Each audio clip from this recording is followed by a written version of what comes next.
पढ़ा लिखा हुआ याद कैसे रहे, आज हम उसी के बारे में बात करने वाले हैं। आप भी परेशान हो जाते हैं, पढ़ते हैं कुछ याद नहीं होता है, बच्चे भी पढ़ते हैं कुछ याद नहीं होता है, लेकिन हम उसी के बारे में बात करेंगे। जी दोस्तों नमस्कार, आप सभी का स्वागत है हमारे YouTube चैनल में। जैसे आप डेली पढ़ते हैं वैसे नहीं पढ़ना है, आज से हम जो बताएंगे वैसे ही आपको पढ़ना है। अब पक्का विश्वास करिए, हम जो बोल रहे हैं उस पर आप काम करते जाइए। सबसे पहले हम बात करेंगे पढ़ने के लिए। देखिए कोई समय नहीं होता, उसका कोई समय निर्धारित नहीं है कि आप कब पढ़ सकते हैं, लेकिन जीरो लेवल से लेकर के और इंटर तक के जो बच्चे होते हैं उन लोगों के लिए एक व्यवस्था बनाया गया, क्योंकि उन लोगों के एग्ज़ाम हाई स्कूल और इंटर का देना पड़ता है।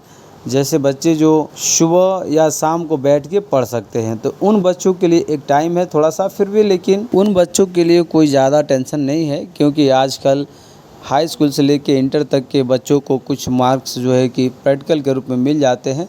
कुछ मेहनत करेंगे तो वो पास हो सकते हैं, लेकिन दिक्कत ये है जब आगे सिर्फ इंटर तक बात तो रहेगी नहीं, उससे आगे भी पढ़ना है और जा कर के अच्छे लेवल तक जाना है जिससे नौकरी हम अच्छे पा सकें। तो उसके लिए आपको इंटर और हाई स्कूल का ही नंबर ज़्यादा ही मैनेज रखता है, जो आपको करना होगा। मात्र आप टाइम बनाएं 2 घंटा पढ़ने के लिए। आप शाम को 2 घंटा पढ़ें और फिर से सुबह 2 घंटा पढ़ें, और जो भी पढ़े आप मन से पढ़ें। देखिए आप हाई स्कूल और इंटर में अच्छे नंबर लाएंगे और अच्छे से पास हो पाएंगे।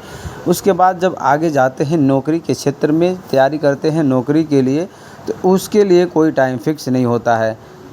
आप अगर चाहते हैं पढ़ना तो आप रात को, कितने बच्चे होते हैं जो रात को खाना खाने के बाद बैठ कर के पढ़ाई करते हैं, क्योंकि पढ़ाई का ही माहौल है शांति का। अगर आपके पास शांति है तभी आप अच्छे से पढ़ पाएंगे और आप अपने दिमाग में उस चीज़ को याद कर पाएंगे। और कुछ बच्चे होते हैं जो सुबह उठ करके पढ़ते हैं और याद करने के कोशिश करते हैं, लेकिन आपको करना क्या है, पढ़ने से पहले जब भी आप पढ़ने के लिए बैठें तो आप अपने मुंह को अच्छे से धोना है और आधे गिलास पानी लेकर के पहले पीना है।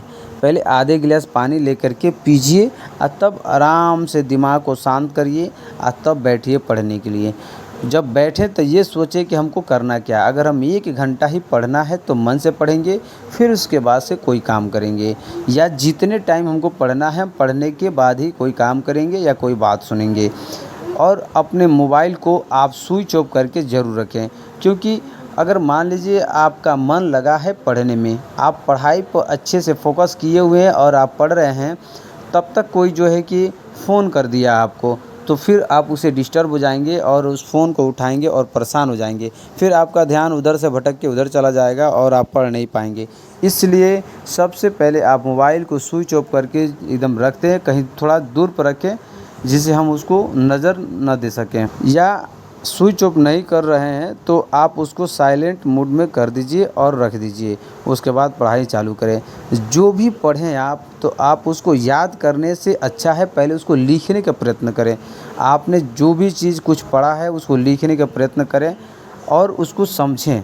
देखिए आप जो समझ के पढ़ेंगे, समझ के लिखेंगे, वो बिल्कुल याद हो जाएगा और भूलेगा नहीं। और आप लिखना ज़रूर करें, लिखना आपको नहीं छोड़ना है। और इस तरह से आप कठिन से कठिन प्रश्न का हल एक साधारण भाषा में लिख के आसान कर सकते हैं और अच्छे से याद कर सकते हैं।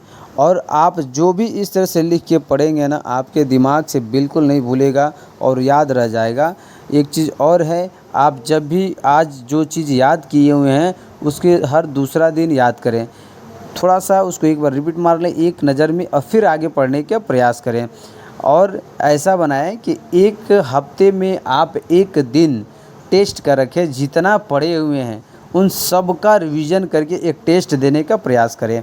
इस तरह से दिमाग को आपको जो है कि उस बात को सूचना मिलती रहेगी कि हमें करना क्या है, और आप याद करते रहेंगे और वो भूलेगा नहीं आप। चलिए दोस्तों, अगर वीडियो पसंद आता है तो लाइक ज़रूर करिए, शेयर कर दीजिए और कमेंट्स कर जो है कि सब्सक्राइब ज़रूर कर लीजिए इस वीडियो को। फिर हम इसी तरह के अच्छे वीडियो लेकर के मिलेंगे अगले वीडियो।